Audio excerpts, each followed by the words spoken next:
পারমাণবিক ইস্যুতে এবার সামনে আসলো যুক্তরাষ্ট্রের নগ্ন দ্বিচারিতা। পারমাণবিক সক্ষমতা অর্জনে ইরানকে যেখানে বাধাগ্রস্ত করার চেষ্টা করছে যুক্তরাষ্ট্র, সেখানে মিত্রদেশ সৌদি আরবকে দিয়েছে সম্পূর্ণ সবুজ সংকেত। তাহলে কি যুক্তরাষ্ট্রের কথা মতো চললে কেউ চাইলে সৌদি আরবের মতো পারমাণবিক সক্ষমতা অর্জন করতে পারবে, কিন্তু কথা না মেনে চললে ইরানের মতো ভয়াবহ আগ্রাসনের মুখে পড়তে হবে। বিশ্বের বুকে দিনে দুপুরে এমন হঠকারিতা সম্ভবত কেবলমাত্র যুক্তরাষ্ট্রের পক্ষেই সম্ভব। প্রশ্ন হলো, যুক্তরাষ্ট্র কেন হঠাৎ করে সৌদি আরবের পারমাণবিক সক্ষমতা অর্জনে উঠে পড়ে লাগলো?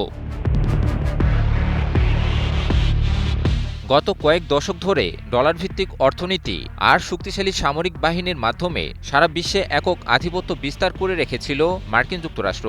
মার্কিন নেতৃত্বাধীন একমেরু বিশ্ব ব্যবস্থায় যেই যুক্তরাষ্ট্রের একক কর্তৃত্বের বাইরে যাওয়ার চেষ্টা করত, তার বিরুদ্ধেই নিষেধাজ্ঞা, চাপ, এমনকি সামরিক পদক্ষেপের মাধ্যমে হলেও তাকে ধ্বংস করে দেওয়ার সর্বোচ্চ চেষ্টা করত যুক্তরাষ্ট্র। ইরাক, লিবিয়া ও আফগানিস্তান যুক্তরাষ্ট্রের এই নগ্ন আগ্রাসনের করুণ শিকার। মার্কিন যুক্তরাষ্ট্রের এই নগ্ন আগ্রাসনের সর্বশেষ শিকার ইরান। ১৯৭৯ সালের ইসলামী বিপ্লবের পর থেকে পশ্চিমা যত রীতিনীতি আছে তা বর্জন করে নিজেদের মতো করে এগিয়ে যাওয়ার চেষ্টা করছিল ইরান। কিন্তু যুক্তরাষ্ট্র তা কেন হতে দেবে? কেউ নিজের মতো করে এগিয়ে যাবে তা যে চায় না যুক্তরাষ্ট্র। তাই তো ইসলামী বিপ্লবের পর থেকেই ইরানকে নানাভাবেই পর্যদস্তু করার হীন চেষ্টা করে যায় মার্কিন যুক্তরাষ্ট্র। তবে ইরান সকল মার্কিন বাধাকে উপেক্ষা করেই বীরদর্পে এগিয়ে যাচ্ছিল। শেষ পর্যন্ত আর কোনো উপায়ন্তর না পেয়ে দেশটির বিরুদ্ধে সামরিক আগ্রাসনের পথে হাঁটে মার্কিন যুক্তরাষ্ট্র। ইরানের পারমাণবিক ইস্যুকে বাহানা বানিয়ে দেশটিতে চলতি বছরের ২৮ ফেব্রুয়ারি হঠাৎ করে সামরিক আগ্রাসন শুরু করে যুক্তরাষ্ট্র এবং ইসরায়েল।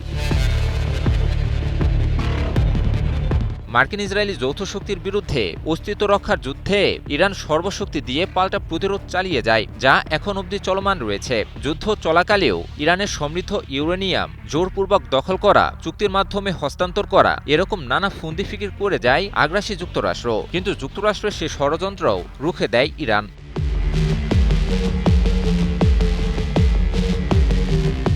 বিশ্বজুড়ে খবর চাউর হয়েছে যে ইরান নাকি তার কাছে থাকা ইউরেনিয়াম সমৃদ্ধ করে পরমাণু অস্ত্র বানানোর পর্যায়ে নিয়ে গেছে। যে কোনো মুহূর্তেই অনেকগুলো পরমাণু অস্ত্র বানিয়ে ফেলতে সক্ষম ইরান। আবার এও খবর বেরিয়েছে যে ইরান ইতিমধ্যেই পারমাণবিক অস্ত্র বানিয়ে ফেলেছে। দেশটির কাছে পরমাণু অস্ত্র আছে, যা কেবলমাত্র আনুষ্ঠানিক ঘোষণা করা বাকি।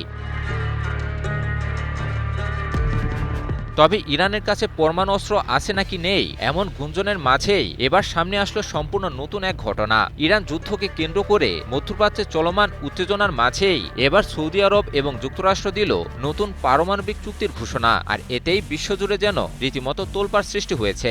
এ চুক্তির মাধ্যমে পারমাণবিক কার্যক্রমে যুক্ত হবে সৌদি আরবের নাম। কাতার ভিত্তিক সংবাদ মাধ্যম আল জাজিরা এক প্রতিবেদনে জানিয়েছে এ খবর। চুক্তিতে পারমাণবিক কার্যক্রমকে সম্পূর্ণ বেসামরিক আখ্যা দিলেও বেসামরিক কর্মসূচির আড়ালে ভবিষ্যতে সৌদি আরব পারমাণবিক অস্ত্র তৈরির সক্ষমতা অর্জনের চেষ্টা করতে পারে বলেও মনে করছেন বিভিন্ন আন্তর্জাতিক বিশ্লেষকেরা। ইরানের শান্তিপূর্ণ পারমাণবিক কার্যক্রমকে যেখানে বাধাগ্রস্ত করার চেষ্টা করা হচ্ছে, সেখানে সৌদি আরবকে প্রকাশ্যে পারমাণবিক কার্যক্রম চালানোর অনুমতি দেওয়াকেই যুক্তরাষ্ট্রের দ্বিচারিতা বলে উল্লেখ করেছেন বিশ্লেষকেরা।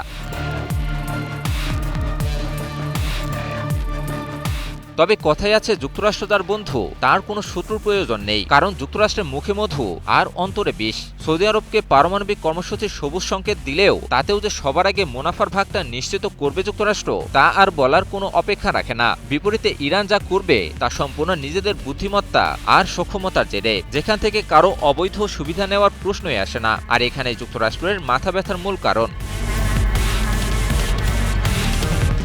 ইমন আলী, নিউজ 24।